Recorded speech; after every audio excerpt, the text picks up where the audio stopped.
menagih bukti Undang-Undang Perampasan Aset.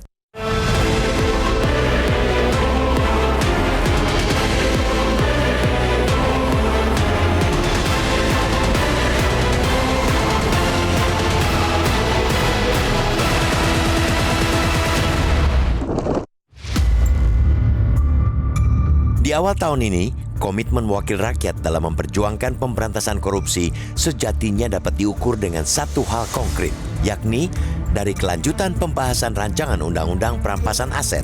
Sayangnya, hingga kini sinyal keberpihakan itu masih jauh dari keyakinan. Selama 13 tahun, rancangan Undang-Undang Perampasan Aset ibarat anak tiri dalam agenda legislasi nasional.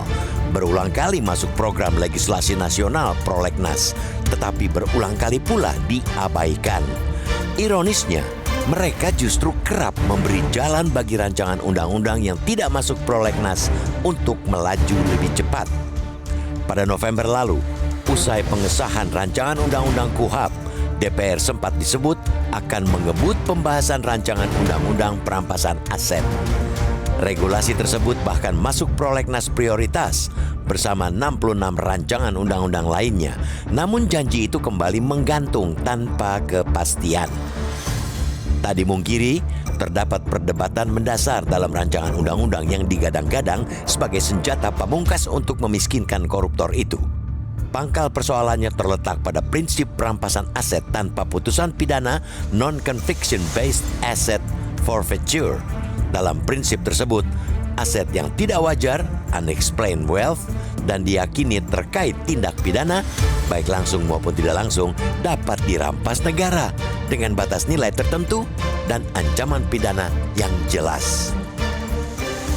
Model perkara melawan benda ini memang menuntut penyesuaian besar dalam paradigma peradilan. Hakim dituntut memiliki kapasitas yang lebih memadai, sementara proses penyidikan harus diperkuat dengan keahlian investigasi keuangan serta dukungan infrastruktur teknologi agar pelacakan aset berlangsung akurat dan akuntabel. Tanpa prasyarat itu, rancangan undang-undang perampasan aset berpotensi disalahgunakan. Ia bisa berubah menjadi alat penindasan, bahkan senjata politik bagi pemegang kekuasaan untuk menekan lawan-lawan mereka. Kekhawatiran ini patut diperhatikan, tetapi tidak dapat dijadikan alasan untuk terus membiarkan rancangan undang-undang tersebut mangkrak. 13 tahun penundaan jelas tidak lagi logis. Perkembangan teknologi, reformasi peradilan, serta pembenahan di tubuh Polri semestinya telah mampu menjawab berbagai kelemahan yang dikhawatirkan. Terlebih, kinerja KPK dan Kejaksaan Agung dalam beberapa tahun terakhir menunjukkan penerapan prinsip follow the money yang semakin baik dan cermat. Hasilnya nyata. Nilai pengembalian aset hasil korupsi terus meningkat. Pada 2025, Kejaksaan Agung berhasil memulihkan sekitar 19-20 triliun rupiah termasuk PNBP dan penyelamatan keuangan negara. Sementara itu KPK mencatat pemulihan aset sebesar 1,53 triliun rupiah. Meski demikian, kerangka hukum yang ada saat ini masih menyisakan keterbatasan serius. Mekanisme perampasan aset yang sepenuhnya bergantung pada putusan pidana kerap menemui jalan buntu, terutama ketika pelaku meninggal dunia atau melarikan diri ke luar negeri. Disinilah urgensi rancangan undang-undang perampasan aset semakin tak terbantahkan, demi memastikan pemulihan aset negara dilakukan secara lebih efektif dan prudent. Pertanyaan, mengapa ada kesan pembuat undang-undang menganaktirikan rancangan undang-undang ini tak bisa dilepaskan dari fakta kasus korupsi itu sendiri?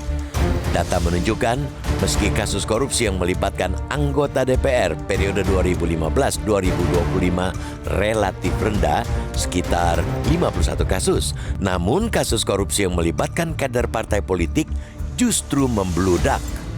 Di tingkat pemerintah daerah tercatat 723 kasus korupsi di Pemkot, Pemkab, dan Pemprov dengan banyak pelaku memiliki afiliasi partai politik. Bahkan, data KPK periode 2003-2023 mencatat sedikitnya 532 anggota partai politik terjerat perkara korupsi. Pada akhirnya, pembuktian komitmen pemberantasan korupsi kini sepenuhnya berada di tangan DPR. Semakin lama lembaga legislatif mengulur pengesahan rancangan undang-undang perampasan aset, semakin kuat pula kesan bahwa DPR sedang memberi karpet merah kepada koruptor untuk mencari perlindungan.